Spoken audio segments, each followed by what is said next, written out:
चतुर बीरबल में आज की कहानी है जल्दी बुला कर लाओ। एक बार बादशाह अकबर सुबह सोकर उठे और एक सेवक को बुलाकर अपनी दाढ़ी खुजलाते हुए बोले, जाओ जल्दी बुला कर लाओ। अकबर की बात सेवक की समझ से परे थी।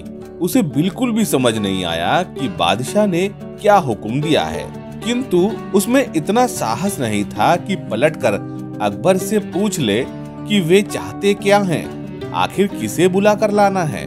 वह जी हुजूर कहकर कक्ष से बाहर चला आया। बाहर आकर उसने दूसरे सेवकों को यह बात बताई। वे भी उलझन में पड़ गए।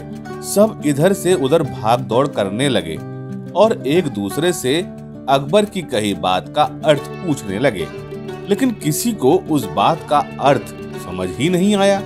आखिरकार वह घबराया सेवक दौड़ा दौड़ा बीरबल के घर गया और पूरी बात बताते हुए बोला, हुजूर आप ही बादशाह सलामत की बात का मतलब बता सकते हैं। सबसे पूछ चुका हूँ पर कोई इसका अर्थ समझ नहीं पा रहा है।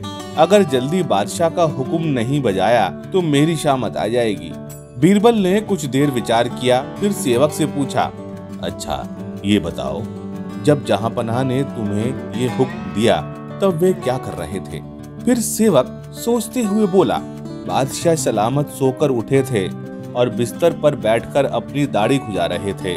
बीरबल को पूरी बात समझते देर नहीं लगी और वो बोले, हज्जाम को लेकर फौरन बादशाह सलामत के पास पहुंचो। सेवक ने वैसा ही किया और हज्जाम को लेकर अकबर के सामने हाजिर हो गया। अकबर हज्जाम को देखकर सोच में पड़ गए। मैंने तो सेवक को बताया ही नहीं था कि किसे बुलाना है, फिर ये हज्जाम को लेकर कैसे आ गया? उन्होंने सेवक से पूछा, सच सच बताओ, किसके कहने पर तुम हज्जाम को लेकर आए हो?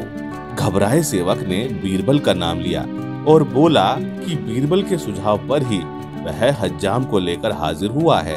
अकबर बीरबल की अक्लमंदी पर बहुत खुश हुए।